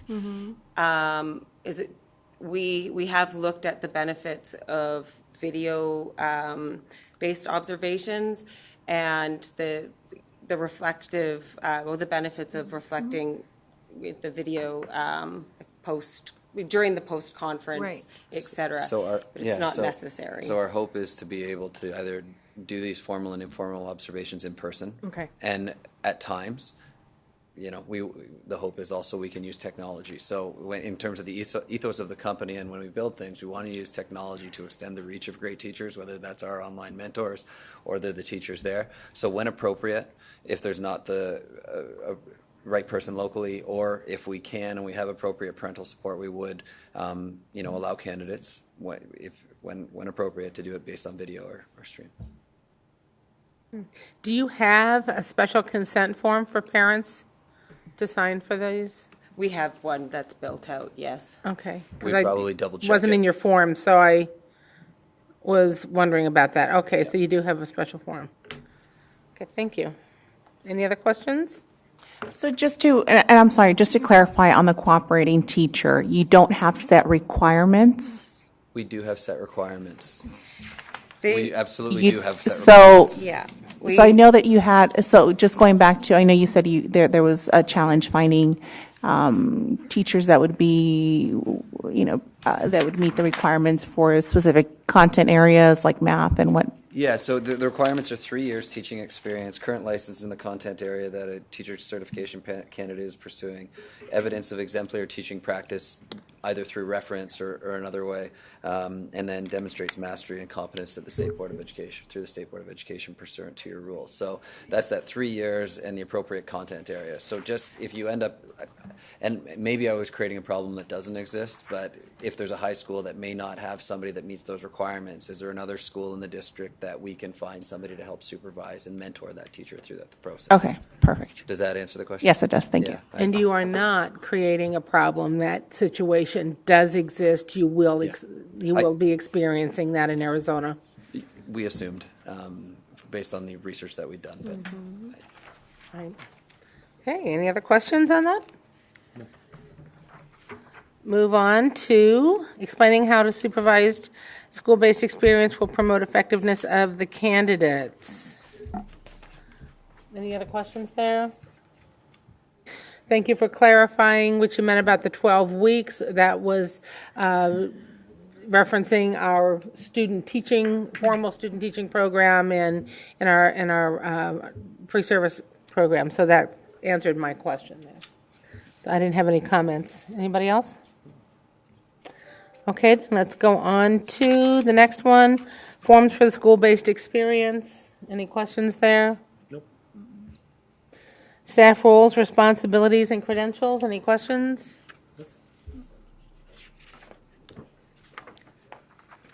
Describing a statement, length of time the candidate must be enrolled in the program. I thought that was clear. Yeah, it met statute. Question? I just wanted to ask a quick clarifying question. It does say in your application that it could take anywhere from 6 months to 2 years. Correct. And I wanted to hear a little bit more about what was the 2-year plan look like. The 2-year plan, so the goal is for the core coursework to be done within 6 months. Somebody could do that in advance of starting their clinical placement, but what they would have, the clock would start ticking from the date they started the core coursework. The other thing that we have contemplated in our student handbook and some of our internal policies is, say somebody is halfway through and there is some personal issue that caused them to pause the program. We would allow somebody to say, for a period of time, no greater than 2 years, to pause their work in the core modules. If there was some extenuating circumstances, they applied for a delay. If it ticked over that, then they would have to start from the beginning. And so that 2-year time frame is to finish the clinical placement, or if there is extenuating circumstances and they had to pause the core modules and join with a different cohort later, if it extended past the 24-month mark, they would have to start over from the beginning. Thank you for clarifying. No problem. Okay, thank you. Any other questions? The next one, student success and evaluation tracking. Any comments? I had one. What happens when the candidates don't achieve or maintain a 3.0 grade level on the assignments? So we have worked out a plan with our online mentor that there are a lot of one-on-one workshops that need to be done with our online mentor and the candidate. I mean, these will all be unique circumstances, we imagine. It may be to return to certain submissions within the core module. It may be to look at, again, so here comes the 2-year time frame to come into play. It might be to pause and not move on to the next module. But the online mentor and the individual will have to develop a plan that suffices the advisory committee and our online mentor. And if over a period of time it shows this, the capacity to deliver at that level cannot be met, then they wouldn't be put forward for licensure. In fact, would not continue the program. Okay. Well, and if they already have their alternative teaching certificate, they already have one. And you just would not. We wouldn't be providing the submission to say that they've completed this coursework to put them forward for a standard certificate in teaching. So your version of the institutional recommendation wouldn't be submitted? Yes. Okay, thank you. Any other questions? Nope. Last page for elementary. Then we get to do this all over again. We've asked so many of the questions. Secondary is going to go, it will be much better. Oh, man. It'll be better. It's been a joy, you guys. So thank you. The tracking and evaluation documents, any questions?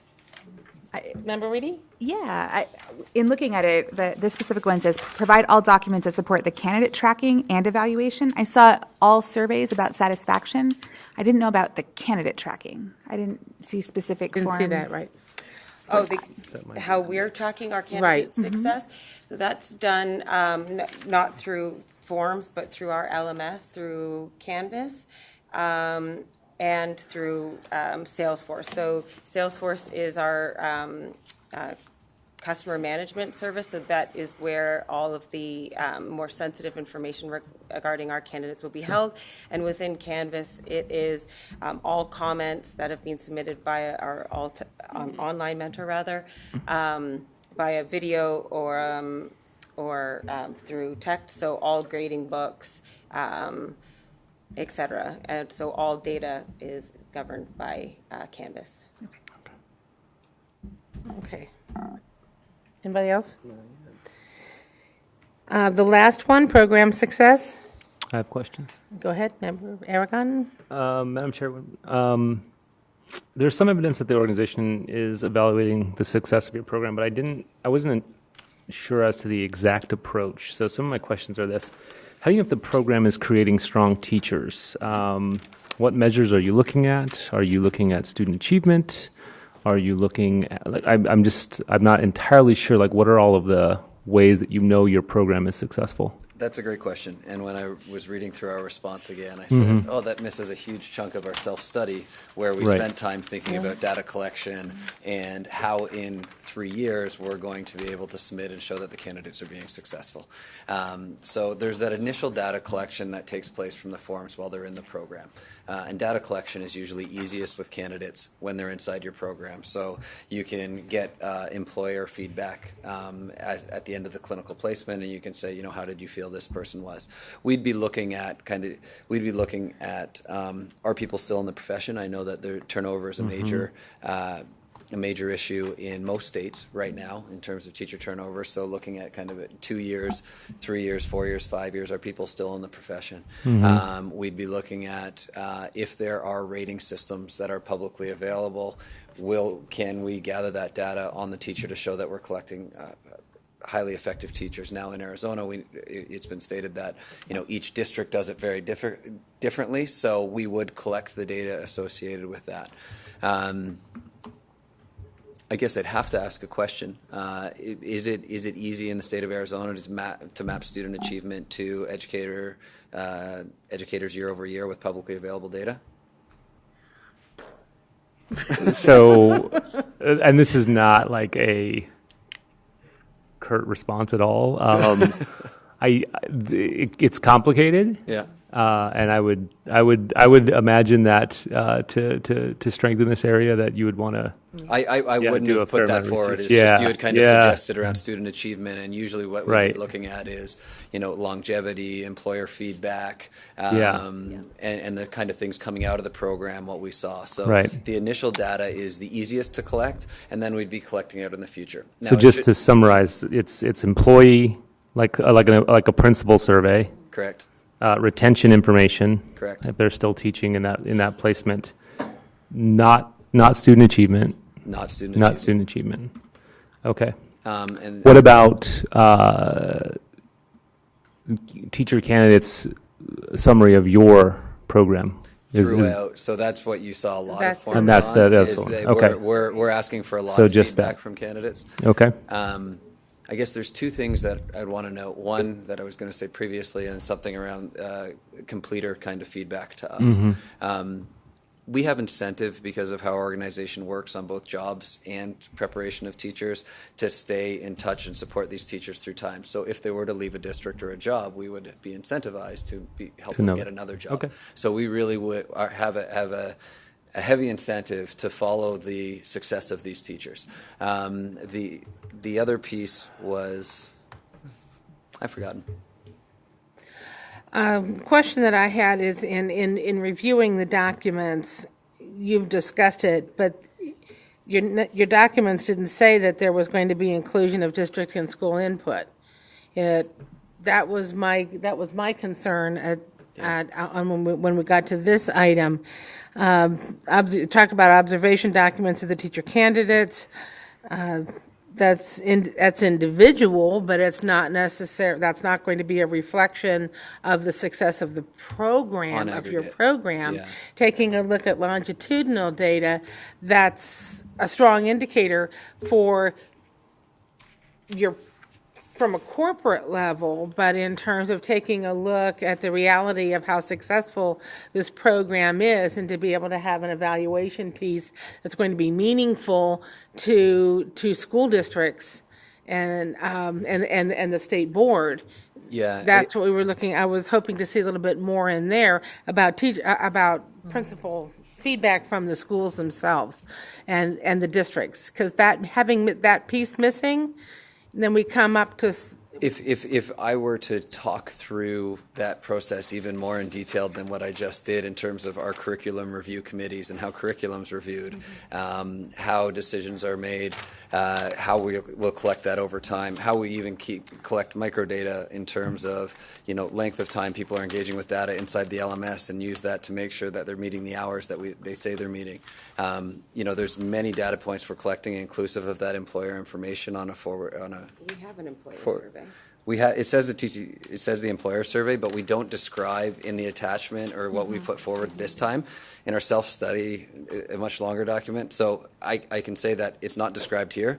It is described elsewhere, and I can potentially pull it up if I can access Google Drive, but you didn't have it in front of you. So it's a fair statement to say that it's not there. Okay. We know that in terms of both our accreditation with EQUEP, a big focus was on data analysis, data quality, and what are we collecting so that in 3 years we can come back and address the overall program quality, which I would expect is the same thing that you're referring to or very similar at the state level here. So we actually have, in terms of data quality, how we're collecting things, how we use data to inform decision making before any substantive decisions get made, in particular with curriculum, how it has to go in front of a curriculum review committee, and after the curriculum review committee, it gets put annually in front of our advisory committee, where those two commissioners of state education would review prior to it being implemented any substantive change in admissions policy, the same thing. So all of the things that I think you're referencing, we did not include in what you're looking at, but have filled out in detail in a way that I could explain. I'm trying to explain right now, and I could give you more detail if you want me to. Okay, thank you. No, that's good. Thank you very much for your explanation. That concludes our forum. Yeah, Madam Chair, members, I just wanted a quick clarification because I think this also has come up before about the educator evaluator, the classifications. Not only, as Member Garcia pointed out, are those now wholly housed at each LEA, districts and charters who can have their own, and the statewide framework has since been repealed. There are still the same performance classifications.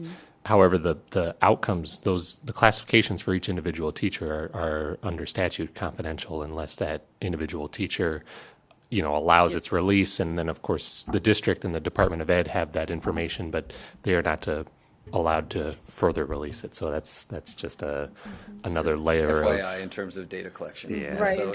So another hurdle for data collection. That might be something you would want to consider as part of your program then, if you're going to want that district input on the evaluation status, proficiency status of the teachers. That would require, I would think, another release of information. One of the And that's why when I started talking about data, I recognized that data policies change, and in many ways they're getting tighter towards confidentiality.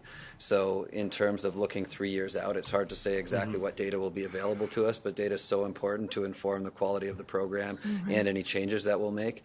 That's why we understand that the data we can collect while people are in program is still extremely valuable because it's readily available and we can get it. After that, we think data is available because it informs decision. We have a technology side of the business that's very much informed by data. And so we want to collect data to inform quality and inform decision making. If it's available, there's certain ways that we'd like to do it. Okay, thank you very much. Okay. So just point of order, Madam Chairwoman, I'm assuming sending our scores over to Catcher? And Well, then that's what we're going to ask Catcher. He has the next part of this. Yes, Madam Chair and members, yes, you can send me your scores on the elementary program now, or if you would like to hear the secondary program and run through that, which I'm assuming would be an abridged version of what we just did, we can wait till after then and do it then. So it's really at your preference. I already have 2 member scores in now. Member Aragon, I'm plugging yours in now, so I have 3. But I don't want to rush you if you're still working through it. Right.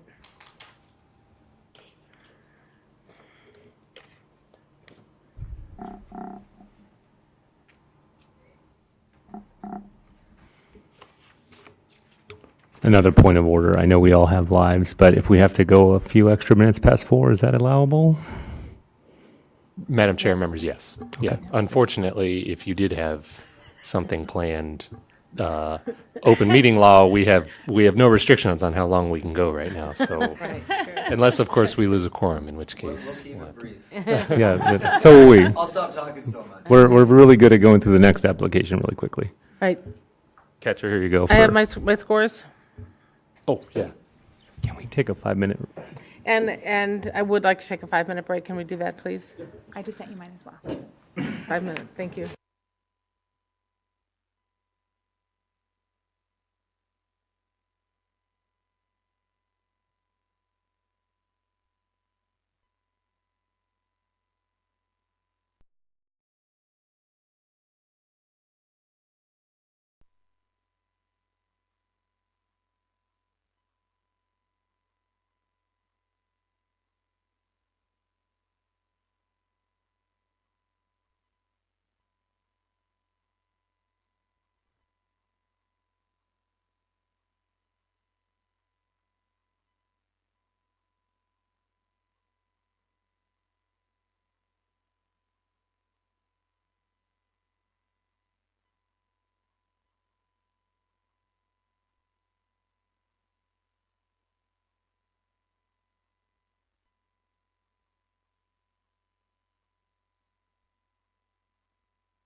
I think we still might have another minute or so to go.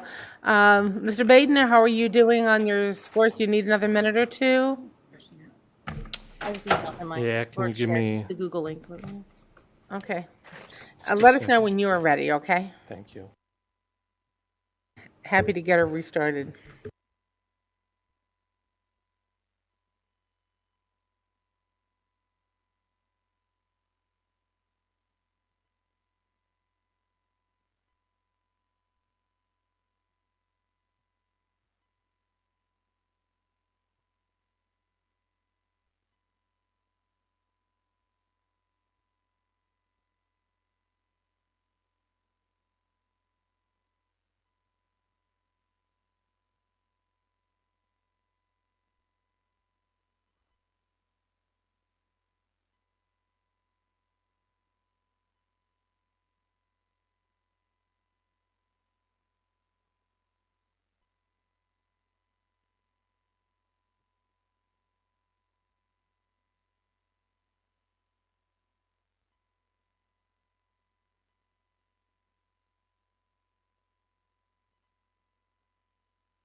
Convene the Alternative Educator Preparation Program Review Committee at this time. We're going to go on to the secondary application. The first item is financial stability. Are there any questions about that? Nope. Going on to standard one, learner development. Any questions about that? My comments about the special education remains, as well as not referencing Arizona standards. Any other questions? I just had one, and it's a comment that's probably threaded throughout, and so I'll just make it once. In terms of the field experience documentation for the secondary piece, the document that was shared with the 11 field experiences that are listed, sometimes throughout the application, as you go throughout the application, there are some standards where the field experiences are very clear in terms of how they directly correlate to the standard. Like they are meeting with teachers in order to examine this particular practice. And in some cases, like observing a PLC, it's repeated through almost every standard, but not clarity in terms of what they're going to capture from that specific PLC observation.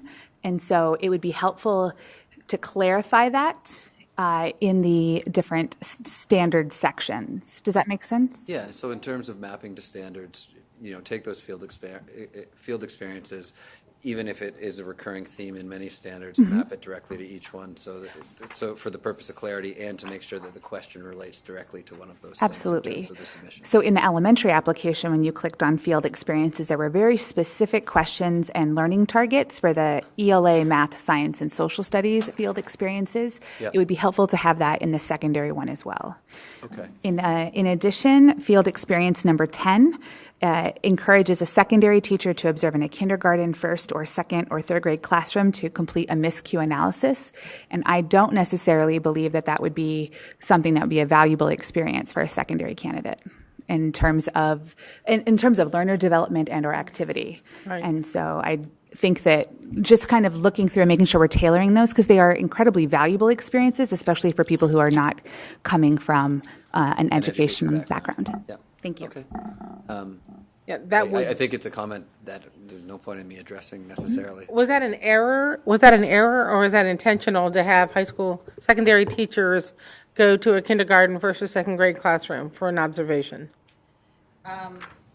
No, I would not. That's an error.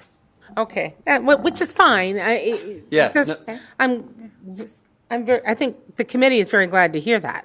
Yeah, as an error. So the reason I turned was just to be sure that there was something that I wasn't missing. And, Okay. Yeah.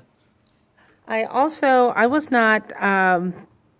One of the things with that, sorry, I'll be quick. The stuff in the LMS and the actual learning environment, that those kind of mistakes can't happen because students are in them and they see them immediately. In terms of putting together secondary documentation, from pulling together from a variety of sources, that it's more likely an error gets made doing this than it would in an actual learning program. Yeah. Because in the LMS, that wouldn't happen. Well, that's why we asked the question. Yep, great. Thank you. I also was hoping to see more information about literacy instruction within the content, especially for the secondary learners, especially because, again, you have that very significant emphasis on ELLs learners, even though it's not there for the other types, but that we've already discussed. And so I just wondered about that, addressing literacy within the content. All candidates, and it doesn't show up here, have access to the University of Michigan Disciplinary Literacy course as part of this. So although not a core requirement, every single candidate that's in the secondary stream has access to the University of Michigan, which is created by Dean Moji, disciplinary literacy module in terms of continuing professional development throughout the course. Okay, that's not helpful, though, for a teacher preparation program. So there's not a component of literacy, teaching or developing literacy across the content that is required for the secondary teacher candidates. There, a submission comes to mind that is not addressed in this application, and that is marking up a text, as well as accompanied questions about that you would ask yourself prior to delivering it to your students, sort of what prior knowledge would be needed in order for students to make sense of, say, image or text. And so you're marking up a text and then accompanying all questions that you would ask yourself, or that all questions that you would assume all students in your class or in this imagined class would have, and then writing a summary of its appropriateness for reaching your goal or reaching the objective of that day, and the students. Well, I guess they scan it back to the online mentor. And so that is one example of addressing a type of a very important aspect of disciplinary literacy in secondary. Okay, but it's not about teaching students. Okay, well, thank you. That answered my question, that it wasn't there. Are there any other questions on Standard 1? How about Standard 2? Learning differences? Any other questions? Comments? My concerns from the other is still there. Yep. Okay, Learning 3, Standard 3, learning environments. Concerns? Standard 4, content knowledge. We good? Standard 5, application of content. Any questions? Standard 6, assessment. Just the same concerns. Right. Students who are exceptional learners. Standard 7, planning for instruction. Questions there? Standard 8, instructional strategies. Same concerns. Students with who are exceptional learners. Right. Standard 9, professional learning and ethical practice.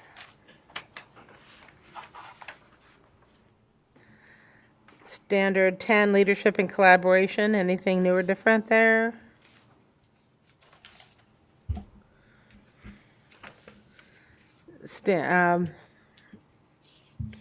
Application review process.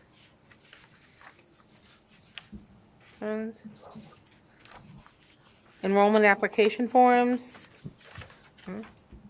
District school participants. We had a good discussion of that before, related to secondary. This length of time candidate will be required. Comments. The structure, supervision, and evaluation of the teacher candidate. Supervised school-based experience will promote the effectiveness of the candidate. The forms. No. Questions. Staff roles, responsibilities, and credentials. Nope. Length of time candidate enrolled will take to complete the program. No concerns. Student success and evaluation tracking.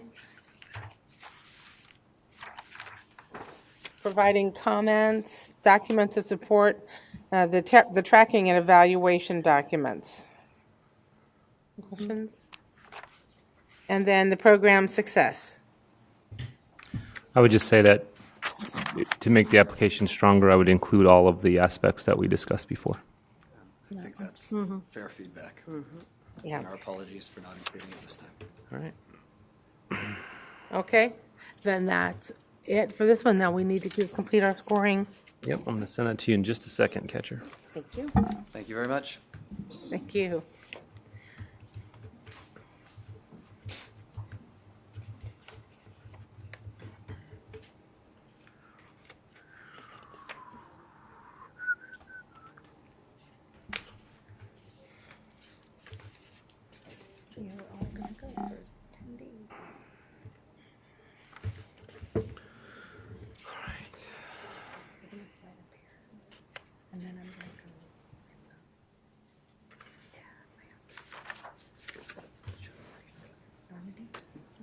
Okay.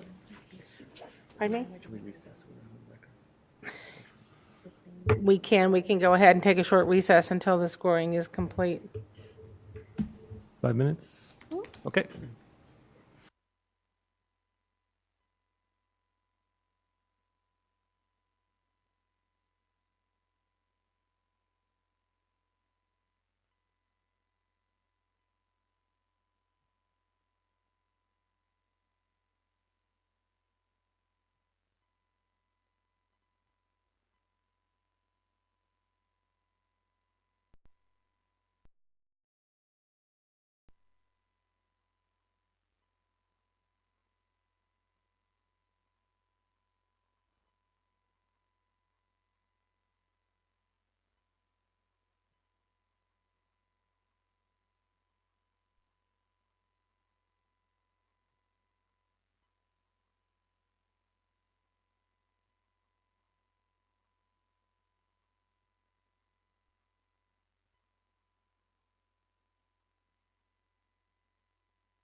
We will reconvene after that short recess. Thank you very much. Mr. Baden, go ahead, and would you let us know where we are with the standards? Yes, Madam Chair and members, the score from the members of the committee came out for the elementary program at a rounded number of 1.57, or for the secondary program came out at a rounded number of 1.57 also. It was slightly different, but they rounded out, came to about the same.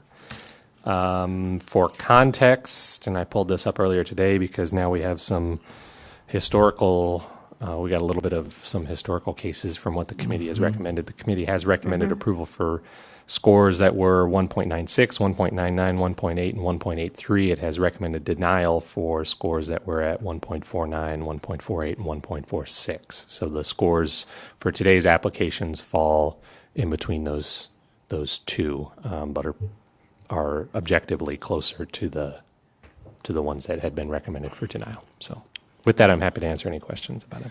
All right, thank you. So based on the work that we've seen before and the information that's been provided by Teach-Away, and I want to thank you, all of you, for coming today and making this trip, well, all but one, Meg, to making the trip to Arizona and going through this process and asking the questions.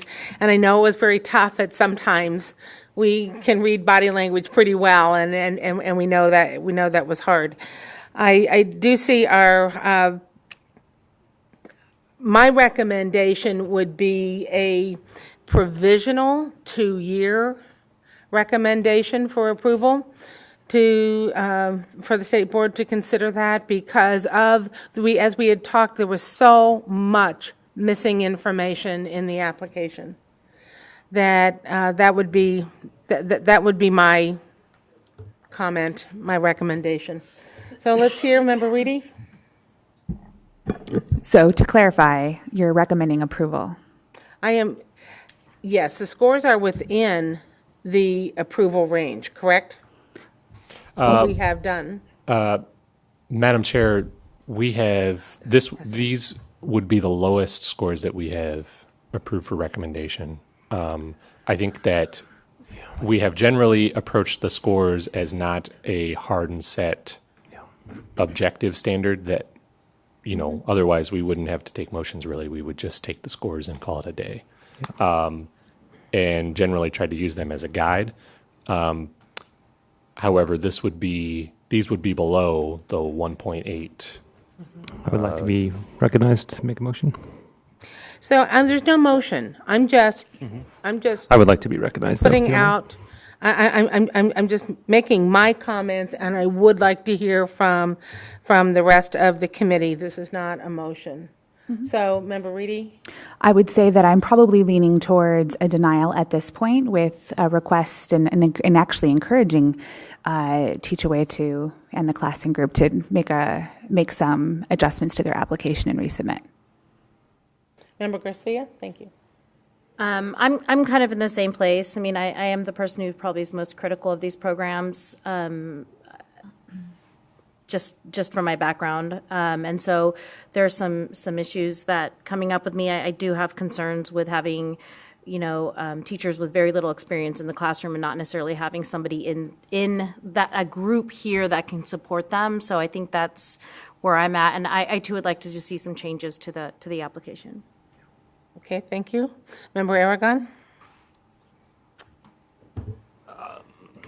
Yeah, if I had to make a motion, I would make a motion to deny or to recommend that the board reject. I agree with the other members of the committee. I think I would vote for denial at this point. So can you make a motion? All right. Okay. Then I'd like to call for a motion, and if the motion is for denial, a recommendation for Teach-Away. So I'd like to make a motion at this time that the committee recommend to the State Board of Education that they reject the application at this time due to some lack of focus on students with exceptional or students who are exceptional learners. And in addition to that, would be willing to accept any other amendments to this motion of other concerns. Is there a second? I'll second. Seconded by Member Garcia. Discussion? Yes, were there other concerns that we had other than the exceptional learners? I would like to add the missing documents that have also been discussed as presented, the missing information. That would include certainly with the some of the forms that were missing, the surveys that were missing, some of the pedagogy and content that we had discussed. Also, the efficacy and success data that was towards the latter part of our review. So perhaps the amendment could be, the motion could be amended to, for the lack of focus on exceptional learners and missing information. Yep, I would accept that amendment. Okay, second? All those in favor signify by saying aye. Aye? Aye. Just to clarify, who was the second on the amendment? Okay, great. Member Garcia. And Madam Chair, members, I'm sorry to interrupt here. I think we have the motion, we have a second. There was an amendment to it. I think the person who made the motion, the second, agreed to it. I just also want to clarify that this is a motion regarding both the elementary and the secondary applications. Okay. And then the other thing that we also generally do is we just notify the applicant of where they were below the two. And so those are areas that they would need to focus on as well. And then we usually, if not formally, we'll have informal conversations about, some of the things that were brought up in the meeting. Member Robledo brought up a whole host of things at the beginning, so we'd probably reemphasize those. But these would be for the record, and so that's fine too. I just want to make sure that we were aware that we have conversations about Absolutely this holistically. Thank you very much for that clarification, Mr. Baden. Then all those in favor of the recommendation signify by saying aye. Aye. Opposed? Thank you very much. Thank you very much for coming today. Is there any other future meetings dates, future agendas? Madam Chair and members, no, I'll give you next steps on this application specifically, as it'll go in front of the board at the August 26th meeting, most likely. After that point, if the application is denied, the applicant will have 60 days to correct the deficiencies identified, and then they would come back here and we would do it again. We did get interest, if not official applications, from a university, our first university, to apply for an alt prep program. So we still have to communicate with them on actually submitting an application, but that may be something that's coming down the pipe soon too. But other than that, no. Okay, Member Garcia? Catcher, I have a question. I think maybe I'm wrong, but this committee's been in existence almost a year, close 8 months. Anyway, so at one point I recall asking if that when there would be a 6-month kind of report back at the board meetings. Have those happened? I don't recall those happen. Like a 6-month. Once we approve, so I'm thinking of the first one, the Teachers of Tomorrow was the first one, and just trying to follow back up that I guess at the board level there would be some sort of assessment, and then they would share that out, or that would be part of the board meeting. Madam Chair, Member Garcia, there are biennial reports I guess I should clarify. That's once every 2 years. Every not 2 twice. years. Yeah, not twice a year. I'm sorry. I thought it was 6 months. Why? I don't remember why 6 months stuck. And I'm looking at Member Robledo because that rule is every 2 years. So every 2 years. Okay. And that the reason I was looking at her was because that's modeled after the trad path review. So Teachers of Tomorrow, I think, was approved by the board in late 2018. So we wouldn't see anything from them until 2020. Yeah. Okay. Or no, it was early 2018, January of 2018. Okay. So it's been But we can, a year and a half. Madam Chair, Member Garcia, I mean, we can always request, information from them, and I think it's another follow back up to our own assessment if we do approve what it looks like based off our scores. I mean, it was our first time, but just just would be nice. Yeah. Okay. I'll request information from. Thank you very much. This meeting of the committee is adjourned at 4:17. Thank you very much, everybody. Thank you.